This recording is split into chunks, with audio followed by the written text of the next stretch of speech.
My name is Hope. My name is Josh. And you're listening to Real Scared.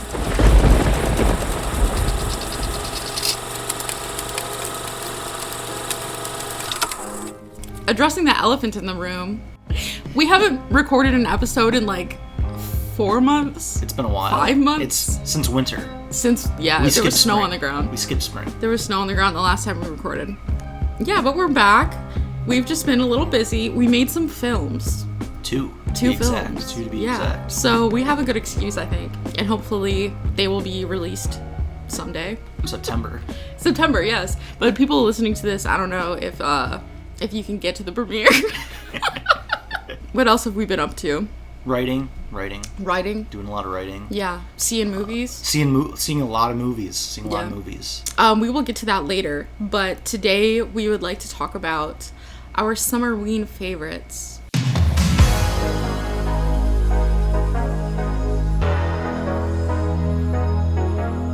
This is a big deal for me as someone who, celebrates Halloween in July. Celebrates summer. This is a big deal for me as someone who has no life and spends their summer insides. Watching all of these movies. Watching these movies, yes. Exactly. We each have like a top 5 that we don't know each other's top 5. And then we also have some honorable mentions that we'd like to talk about too. Is it okay if I talk about some books that I've read? Yeah, I don't see why not. I could throw out a book too. Okay. Throw out a book. I have been reading like crazy lately, and I have a couple, you could classify them as like Summerween books that I've read. I read Clown in a Cornfield, which was awesome, which is also a movie. Book is way better than the movie. I was gonna say that movie wasn't. Yeah, the book is fantastic. It's like you're reading a movie. So that was really good. Then I read a book called The Troop, which is about like Boy Scouts on this island, and their like troop leader gets infected by like worms, and then chaos ensues. Really great book. Those are the 2 I have. Books for me, I read nothing summer related or horror related. Damn. I read reading A Room to Dream, the David Lynch. Oh. So kind of we have horror. It over there. It's on my shelf. Oh, there it is. yeah, it's kind of horror. It goes through his life, and people write about him, and then he responds to that, which it's so interesting. Cool. It's very interesting. I should read that too. I've been like fully immersing myself in Summerween. I gotta get there. I'm trying to make the most of it. I'm not someone who enjoys summer that much, so this is what's getting me through. I kicked it off with Scary Movie 6, aka Scary Movie. Not a good way to kick off Summerween. I've only seen like half of the first Scary Movie. The first Scary Movie, the second Scary Movie, I think are hilarious. Mm-hmm. After that, they got their jokes. This new one, I didn't laugh once. Maybe oh I chuckled maybe twice. Okay. But not like a full laugh. Damn, that's kind of insulting. I lost brain cells probably from it. It was advertised as the most offensive movie of ever. Yeah. Were you offended? I wasn't offended at all. Actually, I was just kind of embarrassed. The most but not embarrassing by myself, movie like, ever. For the filmmaker, I love the Wayans brothers, and I was disappointed. Let's get to a lighter note. Do you want to do some honorable mentions for our Summerween movies? Let's do it. So I'll start. I Drink Your Blood from the 70s. You ever watch that? I thought you were just saying that to me. No. I have never seen that. Oh, it was on a double bill of I Drink Your Blood, I Eat Your Skin. Those are 2 different movies. Yes. I Eat Your Skin, not good. I Drink Your Blood, entertaining. Okay. Not good, but entertaining. It's about Satanist hippies come into town, and they're doing their Satanist things, and eventually, somehow, there's this bakery, and this little kid injects rabies into one of the pies, and the Satanists eat it. Oh my god. And then they turn into zombies, and they eat their skin. They eat your skin. Oh wait, no, they drink your blood. As I drink your blood, they're Satanists, so they drink your blood. Oh, but okay. they also eat your skin. So in a separate movie. But the same movie. Okay. But that's one of my honorable mentions. Nice. That's a deep cut. I was trying to be like a little funky with these. So I'll give you my first one. This might be a little eye-rolly to some people. Bodies, Bodies, Bodies. Ugh. I knew you were gonna have that reaction. I thought that movie was fantastic. I love that movie. I watched that movie with a straight face. I don't know if I didn't get it. Just like Scary Movie for you? It was like Scary Movie. I don't know if I didn't get it I thought it was great. I'm also like a huge fan of Rachel Sennett, and I think everything she does is really funny. Yeah, there was something about that. It had the juice for me. All right, what's your next one? My next one is, which probably, I'm gonna guess it's gonna be on your top 5. Jaws. No, it's not. Wow. Yeah, it's not on my top 5. I love this movie. I think it's one of the best crafted movies ever. I totally agree, and I think it's just so far above this vibe. I completely forgot about one movie. My mom's gonna be really mad at me. I think I might know that movie. Yeah. I think it might be on your list. I don't have it. Everything has been said about Jaws, you know? Yeah. You can't really say much more. It's just it's an amazing movie, let alone an amazing horror movie, but that gives summer vibes. Absolutely. It's like 4th of July weekend. It transcends the genre, I feel like. That's just something that is like undeniably scary. Like it's not only scary for some people. That's not even like, it almost breaches to not a horror movie. Yeah. It's like... It's about life. Yeah, it's about life. And like it holds up so well, like politically and just in every way. It's so good. The camera movement, the dolly zoom. Oh, everybody loves the dolly zoom. Yeah. Well, I crossed one off to put this one in, and that's Return of the Living Dead. I knew it was that one. If we're talking, the 4th of July part of Jaws reminded me of Return of the Living Dead. I didn't like... This is my mom's favorite movie of all time, and I didn't get it until probably the last time that I watched it. And it is a fantastic movie, and it's so funny. It's like, it's very like quick-witted. Yeah, it takes place on 4th of July weekend. It's also like rainy and gross and punk and very fun. This is one of my girlfriend and I's favorite movies to watch. Every July 3rd. We watched it this year on July 3rd too. It's the day. Tarman's the best. Tarman, yeah. Chirping. Oh, great. My next one, this is a screwball one. This one isn't a horror movie, but I think it is. Okay. Easy Rider. Never seen it. One of my favorite movies of all time. It's about these two hippies, long-haired hippie freaks. Mm-hmm. They go on the road in their motorcycles. They pack their tanks with drugs to sell. And, they're living the American dream. They're on the road. They're stopping places. They're showing Jack Nicholson how to smoke weed. And there's some pretty frightening parts in it. Mm-hmm. And it's about overall the kind of growth of the 60s and how that dream kind of collapsed. And at the end... devastating what happens. All right. I'll leave it at that. Okay, I'll have to watch that this summer. Yes. My next one is a newer film by Coralie Fargeau. I think that's how you say her name. Director of The Substance. She did a film in 2017 called Revenge. Have you seen that? I have not. It's a very sweaty and like gross, like swelteringly hot movie. It is a rape revenge film, which I think it's probably the best one that I have ever seen. I think it's a perfect movie, and summertime is the absolute best time to watch this movie. Is it like hot, like Do the Right Thing?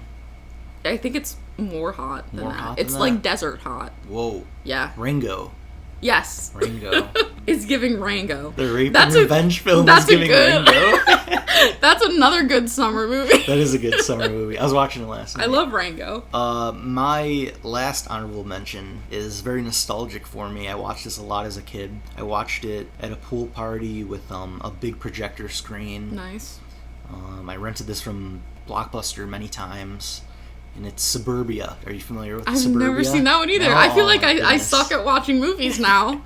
It's Girl Next Door story meets there's a killer meets Rear Window. There's a killer in the house across the street, and it's got Shia LaBeouf in it. Oh, you're talking about Disturbia. What did I say? Suburbia? I wrote... Did you write Suburbia? I wrote Suburbia. Disturbia, yes. I just fact-checked you. I still haven't seen it, but I know now I know what you're talking about. Great movie. And I often think about, there's a scene in it where Shia LaBeouf, first scene, his dad dies. Like, like in a car accident that he's in on like this beautiful camp fishing trip. It's like gorgeous, the water's glowing. Mm-hmm. Then they get in the car and they're driving, and a truck like pulls out from like Oh no. the side of the road. They hit the brakes, but not in time for like the truck in front of them, and they roll over, and the dad dies. Oh no. And Shia LaBeouf has to deal with the death of his dad. And then it actually takes place like in September or something during school. Mm-hmm. He's in class and he punches the Spanish teacher or something. Oh my like god. that. And then he gets put on house arrest. Oh, okay. So that's why he's that's why he's always at trapped the house. in the house. Yeah. And while he's on house arrest, he does this thing which I mimicked so many times, where he freezes a chocolate bar and has a jar of peanut butter, and he just dips the chocolate bar in the peanut butter, and then he throws up because he ate the whole jar of peanut butter.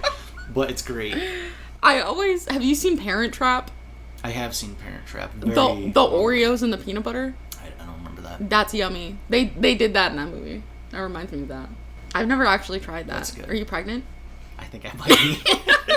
My last one, which I just watched recently, Night of the Creeps. It's not fully summer, but it is like that back to school, like the end of summer vibe. Yeah.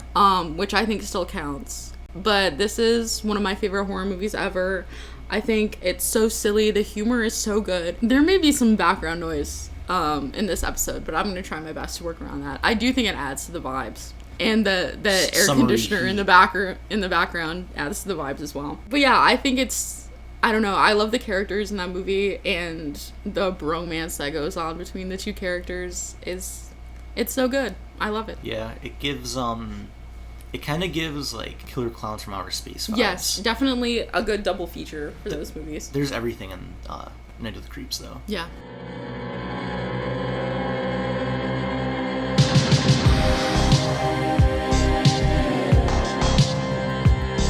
Now we're on to our top 5. Top 5. Now I feel like we might have some overlaps in this one, considering what we didn't say in our honorable mentions. Mm-hmm. You may go first. We're gonna go from 5 to 1. We're gonna go to 5 to 1. Okay. And if mine's on your list, stop me. If yours is on my list, stop me. We could like unlock each other's. Yeah. Number 5, an Eli Roth movie. Whoa. Yeah, that could be good or The bad. House with the Clock in its Walls? No. Cabin Fever. Whoa. Early 2000s, kind of slightly dated comedy in it that is kind of very funny, and then it's just quintessential kids in a cabin, and then things go wrong. There's a reason why that trope exists, because it's gonna hit every time. yes, yeah. It's first summer. I don't have a ton to say about it. Mm-hmm. I don't watch it a ton, but it is a movie I would like to watch every summer. There's kids doing kung fu. There's a singular kid doing kung fu. By himself? Yeah, there's guns, there's women, there's Eli Roth's in it as a stoner. Hell yeah. I would say one of my favorite Eli Roth films, but yeah, number 5 on the summer horror list. Awesome. I'm thinking about this one because it is technically a trilogy. Okay. I have as number 5, but I want to talk about specifically the second movie in the trilogy, and that is the Fear Street trilogy.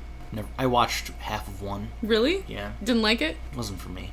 All right. I think that is we've talked about this many times on the podcast, fantastic, like, gateway horror films, and it also pays a lot of homages to, like, classic horror films in each of the movies.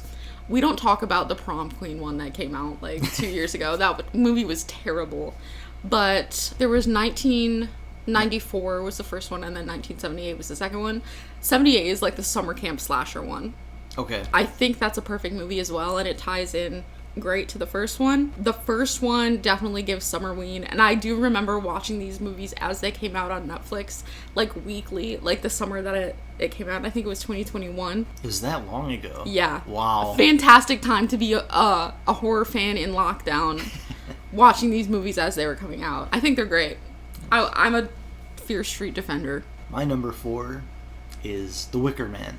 Whoa. Yeah. That's a good one. Not on your list? Not on my list. Oh. Yeah, The Wicker Man. From now, you could say it was midsummer... Of the time. Yeah. Christopher Lee. It's about this Christian or Catholic police officer who goes to this remote island to investigate the disappearance of a small child. A small child would just be a child. and Not a big child. Not a big child. That's different. Yeah. And he finds that it's an island of pagans. And he finds this, like, revolting. The women are trying to seduce him in some aspects. How dare they? How dare they? And the children are getting taught sexual things, and phallic symbols are everywhere. It just gets more and more intense as you watch it, and it's very summary. It's just a remarkable movie. The conclusion of the actual Wicker Man that they're building, just another great 70s movie. Yeah. Now that I'm thinking about this, like, the essence of Summerween is, like, movies that just feel wrong to watch, like, any other time of year. Like, yes. To get the full experience, it's got to be, like, hot and sweaty. I'm not gonna watch The Wicker Man in the cold. Yeah, in like January. It's warm in that movie. I'm watching it. Now. Exactly. I surprisingly don't have Midsummer anywhere on my list or in my honorable mentions. Same thing with like Jaws. I feel like that also transcends the genre. I don't know how to explain it. Why I didn't put it on, but my number 4 is the 2013 Evil Dead. I wasn't expecting that. Yeah. Obviously, all the Evil Dead movies you could watch in the summer. Perfect Cabin in the Woods movies. But something about the 2013 Evil Dead, like, I don't know, I feel like that's just like a staple to watch in the summer. That is my second in my Evil Dead ranking. I think that is everything good about like a reboot or like a remake of a movie. They did something completely different, but also like stayed true to the vibes of, the original Evil Dead movies. This is a whole nother conversation, like ranking Evil Dead movies, but we'll do an episode on ranking Evil Dead movies. I just think that one I love to watch in the summer, and my boyfriend and I are going to the drive-in to see that in a couple weeks. That's being played. I might go. You might go? You should go. We should park next to each other. Maybe. You should go. Fantastic drive-in movie, I think. I never watched that. I never watched the 2013 one. Oh my god. So you have to go. Number 3 for me is Midsummer. Oh, I'm sorry. I'm sorry for trash talking Midsummer. I love it. No, number 3, yeah, I seen that movie in theater. Yeah. In theaters when it came out, 2019. Me too. Best theater experience I've ever had in my life. I have a tattoo for that movie. Really? Yeah. I did not know that. Yes. I didn't see any of the trailers. I just heard it was supposed to be like a scary, terrifying movie. And at that point, like, Ari Aster's vibe was, like, established. Yeah. Because of Hereditary. So you kind of knew it was going to be, like, awesome going into it. I never watched Hereditary either. Really? At that time. Of course I watched it now. Yeah. But at that time, I was a senior in high school. Mm-hmm. I forget I'm older than you. Yeah. I'm Unk. I'm with the kids. But yeah, I was a senior in high school, and I just went and I saw it with a bunch of friends, and the amount of times I chose the movie, and the amount of times they looked at me and were like, oh my gosh. The last time we're letting Josh choose the movie. If you haven't seen Midsummer by now, you gotta see it. Yeah. Like, what are you doing? Just hot, nice, colorful, trippy horror movie that is very well layered, and that movie really doesn't get old. Mm-hmm. I can watch that a lot. I agree. But yeah, I can't watch that in the winter. I gotta watch it in the summer. Exactly. Like, it just feels wrong to watch then. I think that movie came out back-to-back months with The Lighthouse. Oh. Which is, like, insane to think about right now. I love The Lighthouse. Me too. I might love it more than Midsummer. I think I do love it more than Midsummer. Yeah. I think all of Robert Eggers' work is 5 stars. Yeah, very good. He's, like, the filmmaker right now. Yeah, the horror filmmaker. Yeah, in my head, at least. My number 3 is X. It's a good one. From, I think, 2022? By now, if you haven't watched X, that's another one like Midsummer. You absolutely should. Ty West is probably one of also my other favorite, like, modern horror filmmakers. Mm-hmm. I also love Pearl. I do like Pearl better than X, but X is more Summerweeny, in my opinion. That's another just sweaty, like, gross, colorful movie. And very sunshiny. There's a crocodile. It's great. It is summer. Yeah. Summerween movie right there. Absolutely a Summerween movie. If you haven't heard of it, it's about, like, porn filmmakers who rent, like, this... I don't know if they rented things back then. They're staying in, like, this cabin in the woods. From what I gathered with it is they, like, on, like, a farm. booked it. Yeah. From, like... It was basically, like an Airbnb. Like an Airbnb, But it takes place in the 70s. Yeah. And they're just like, yeah, they booked it from an old couple. Yeah. And the old couple don't know what they're doing. And they brought, like, there's an aspiring filmmaker who's... The cinematographer? The cinematographer, yeah. This is my shot. This porn? This is my shot into, filmmaking. Which is a legitimate thing in the 70s. Like, a lot of filmmakers... Like, did got that. into film from porn. From porn. They make a porno, and through the porno, there's some things going on. Yeah. Mia Goth plays 2 characters. It took me, like, 2 years to realize that. Yeah, I realized it after, like, looking on Letterboxd after I saw the movie. Kid Cudi. Kid Cudi? I think... You see a lot of him in that movie. I think Kid Cudi deserves more recognition for that movie. I agree. I think he should be in, like, a great. bunch of movies now from that. He was really great. Awesome in that. You see him in Bill and Ted? I did not see him in the new Bogus Journey. Or no. Yeah, is that the new one? Oh, no. No, that's that was a sequel. I don't remember. Whatever the new one. Was it Face the Music? Music, yeah. No, I did not. Yeah, of course they had Kid Cudi and Face the Music. Yeah, I love X so much. I am not a fan of Maxine, like, at all. That was a huge disappointment. Yeah, but, like, Pearl and X are phenomenal. Yeah. I'm in the minority that likes X better than Pearl.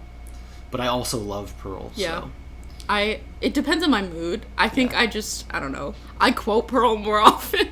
Pearl is such a good movie, but X is much more laid back, like a slasher. You just throw it on. Yeah, Pearl has more. Pearl has, My number 2, this shouldn't come to a surprise to anybody who knows me, is Zombie.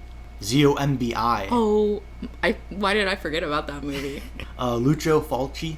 It's another, I think 70s, maybe 80s, 70s? It might be like 1980. Something like that. Yeah. Just a sequel to my favorite horror movie of all time, Dawn of the Dead. This is the sequel to that, but the Italian version. Yeah. And not a sequel at all. It starts with zombies on a boat.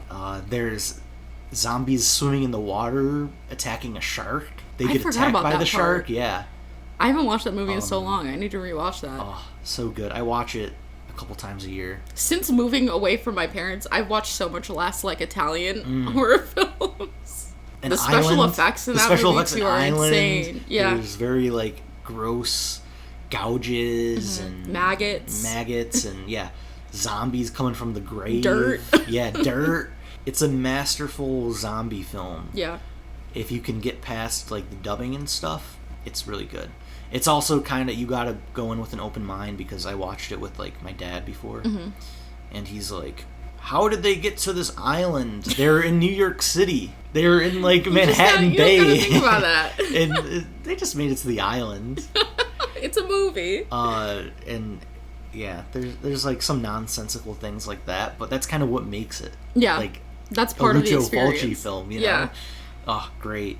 My number 2 is unsurprising. Texas Chainsaw Massacre, the original, of course. We haven't had any overlaps. No, I'm very surprised by that. Wow, that's kind of awesome. I think it obviously, like, X and, well, Ty West is very inspired by Texas Chainsaw Massacre in his films, but it's that perfect, sweaty, scary, anxiety-inducing, sweltering hot summer. It's like a smelly movie, I feel like. Like, you can smell the movie. Yeah. But yeah, the acting, the performances in that movie are great. But the lead actress I think that's one of the best, like, final girl performances ever. And you could see how much it influenced a lot of films. I mean, that, like, final shot of the sun setting. And she's just laughing as they're driving away. It's like golden orange. Yeah. I think many people, including us, try achieving that. Yeah. Yeah, I think that's a perfect movie. I have no complaints about it. My number 1, which I think we might have the same number 1. I don't think we do. No? It's Sleepaway Camp? No. No? You don't? Before I get into what's your number 1? I don't want to say it yet. You can talk about Sleepaway Camp. So Sleepaway Camp, we just watched. We just watched it, yeah. It's about a younger woman, child. A small child. A small child. I'm trying to not say small child. A girl and a boy. Tween? A tween, yeah. Yeah, they're like tween They're age. not like kids. Yeah. But they're not teenagers. They're tweens, a brother and a sister. Aren't they cousins? Are they cousins? I think they're cousins. They're cousins. Yeah. Go to this sleepaway camp. Camp Arawak. Camp Arawak. People start dying. It's basically just like it's like a Friday the 13th ripoff. Mm-hmm. But it's a whodunit, and the twists and turns are It is miraculous. a really great movie. It's very queer coded. Yeah. And it's very 80s. There's grown men playing children. Yeah, like There's 15-year-olds. Yeah, There's there's- shorty shorts. There's Yep. crop tops. Yep. The camp counselor's on like steroids or Yeah. something. There's a girl who might have been 17-year-old Or, like, 17-year-old, or like 25. 30. Nobody knows. Yeah. She won't say. There's a bonus feature on the disc that we watched that was horrible. I wish we didn't watch that. But Sleepaway Camp is my quintessential Yeah. summer horror film. I will watch it at least 3 times in the summer. And I have a matching Camp Airwalk shirt and short shorts. Nice. I did unfortunately see that. That's a joke. You looked very nice You don't have to lie. in your little outfit. I was ready to go to camp. I was ready to play baseball. Best baseball scene other than Twilight. Other than Twilight, yeah. That is like, when I think of Summerween, I think of Sleepaway Camp. But I didn't put that down on my list at all. Man. My number 1, if you know me in real life, this will come as no surprise, but it is the first live-action Scooby-Doo movie. Wow. Wow. I knew you liked it. I wasn't expecting it on this list. Come on, Spooky Island? Are you kidding me? Oh, that's the second one. That's the first one. Is that really the first one? The second one is Monsters Unleashed. Damn. I've been living... My whole life's a lie. The first one was like my first favorite movie ever. I still have my same DVD from when I was a child. There was like games on the menu too that I would play. It's one of my favorite movies of all time, and I think the energy of that movie has like never been matched by any other film ever. That's also another like gateway movie into liking spooky things, which it worked on me. I wrote down in my notes horror for babies. Yeah, I think it's a great movie. It holds up so well, like watching it as an adult. The jokes are still funny. The cast is iconic, and that was just perfect casting. Yeah, and it takes place on Spooky Island. There's palm trees, there's burgers, they're grilling. Oh yeah, the bird they're smoking out the in the mystery RV. bus. Yeah, the mystery machine. Or mystery machine, yeah. Yeah. It's a perfect summer movie. And it's spooky, it's fun, it's emotional. It is a very good movie. Yeah. Scrappy Doo's in it. Scrappy Doo. He's peeing on me. I love that movie so much. I watch it like whenever I am like sad too, and it's immediately like it boosts your mood. Mr. Bean's in it. Mr. Bean. Yeah. I think about when he stretches his skin or Yeah. his face and it's like and like snaps back. It's also like extremely early 2000s. That's something that like reminds 2002. me 2002, yeah. It reminds me of like summers when I was a kid, just like putting on random DVDs that we had, and this was one of them, and I would just watch it all the time. James Gunn helped with the Yes. screenplay on that. That's insane. Yeah, that was my introduction to James Gunn, and I was like, okay, everything he touches is gold. Not true anymore, but in my book, when I was like 5, James Gunn was the guy. Outkast made a song for The it. song for the Outcast song is on the main menu. That's one of the coolest songs That is- ever. it is such a It's cool not on song. Spotify or anything. Really? Yes. That is the coolest song. Yeah. And it was made for a horror movie. Yes. Well, Scooby Doo, but still incredible. Horror for babies. Horror for babies. All right, that's our list. That's Summerween. If you want to have the perfect Summerween, watch all of these movies. Yes. And we had no overlaps. That's incredible. That's actually That's insane. incredible. I'm glad, because we each got to talk about the movies.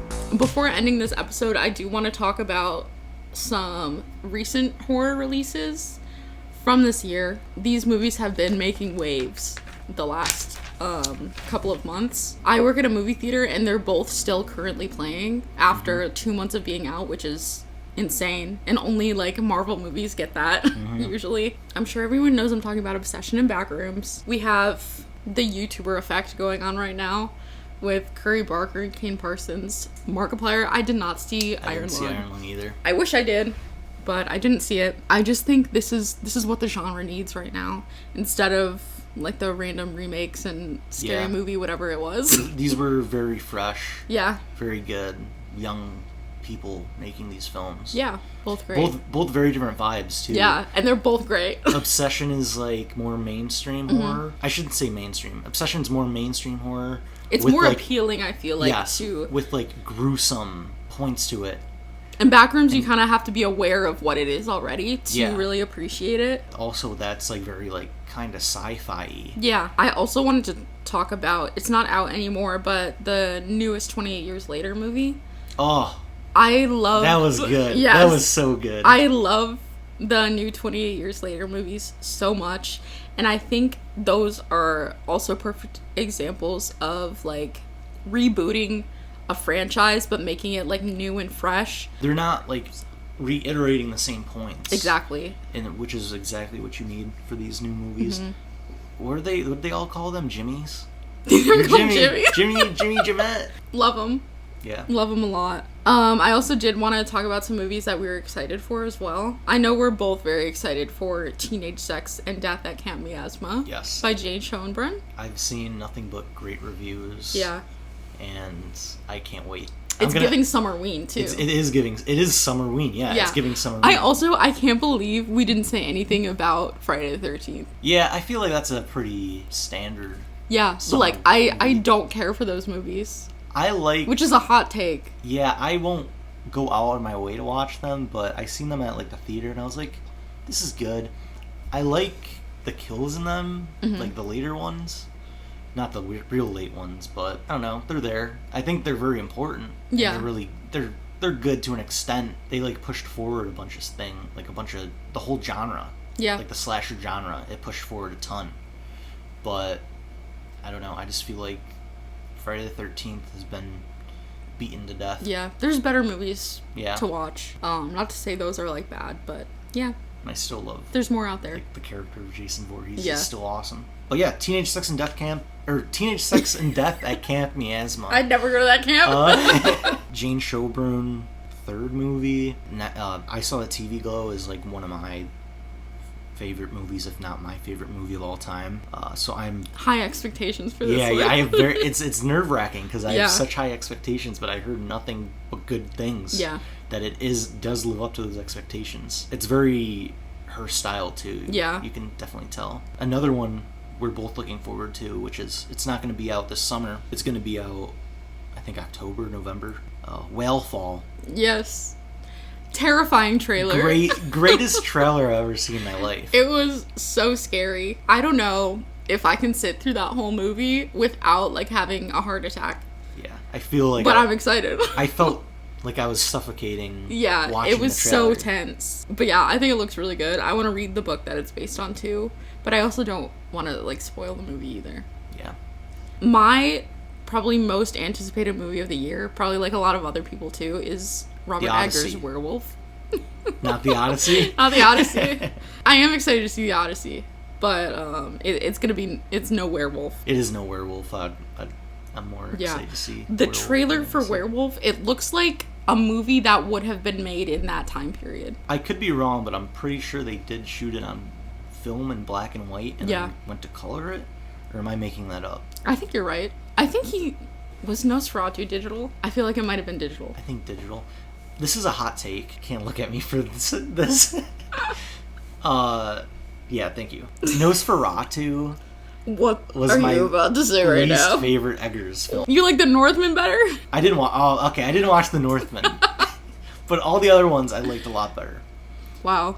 Nosferatu I thought was really good. I just it's okay. I don't know. It was just too like mainstream. I kind of knew what was going on, and yeah. I mean, it's a story that's been told 100 exactly. times. Yeah, it's like I don't know. But I think his way was great. But I think it was great for him because now it amassed a much larger audience for him. Yeah, absolutely. Because a lot of people saw that film. A Werewolf kind of looks like the same vibe as The Lighthouse, like visually. like desaturated, not necessarily. Was it black and white? Werewolf? The Lighthouse or Werewolf? Werewolf. I think some of it is in black and white. It just looked very like not. desaturated. Yeah. Yeah, very gritty looking. I have very high expectations for that one too. What about the Ice Cream Man? I forgot about that movie. Eli Roth's The Ice Cream Man. I'm excited because I know it's going to be horrible. Yeah, I will see it. It's like Eli Roth is, say what you want about him. He has a really good horror podcast.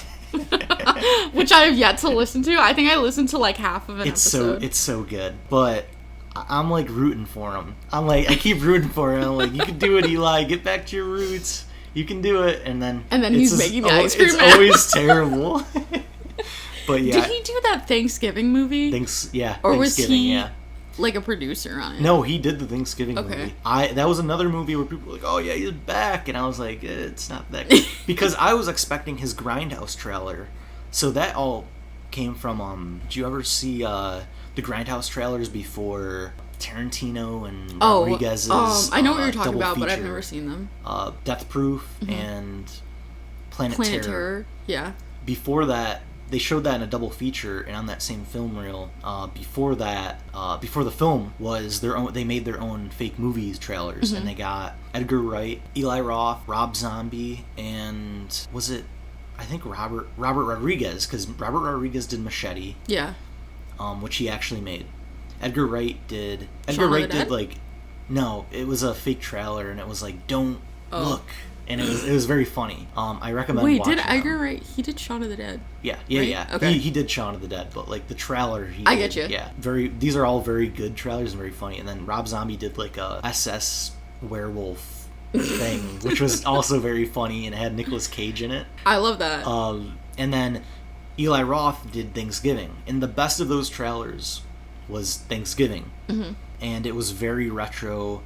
It's supposed to be Grindhouse, so it's very all the trailers are very sleazy. This film is like goofy, and there's these two kids in the car, and like the one guy's like, yeah, let's go to second base. And like she goes down and then she comes back up and it's just her head and stuff like that. Oh my god. Like there's it's and that's what I was expecting, like something so stupid, so like, but grisly and funny. And that was not what Thanksgiving was. Unfortunately, it was very new and teenage drama-esque. Like for a different audience. Yeah, which Eli Roth, I feel like, has got to get away. He's going younger. Now he's at kids with the Ice Cream Man. What's going on? That's what I feel like. I used to love Adam Wingard's movies. Yeah. He did like You're Next and another great movie called The Guest. And then he directed like a really new like Godzilla movie, and he kind of went like very mainstream with that, and it's just never gonna be like what he used to be again. Yeah. Which is very unfortunate, but that's why we have like Robert Eggers, who is still pushing strong. He's still doing his thing. Until he directs the Lord of the Rings reboot or something. The Iron Giant live action film. Like please stay with what you're doing now. I don't think I have anything else to add. I don't have anything else either. If you got this far into listening, thank you for listening. Yeah, thank you for being here. And we'll be back soon. Sooner than later. Yes. We already have ideas for our next episodes, and they will probably still be happening in this summer. So we will see you guys in our next episode. Bye. Bye.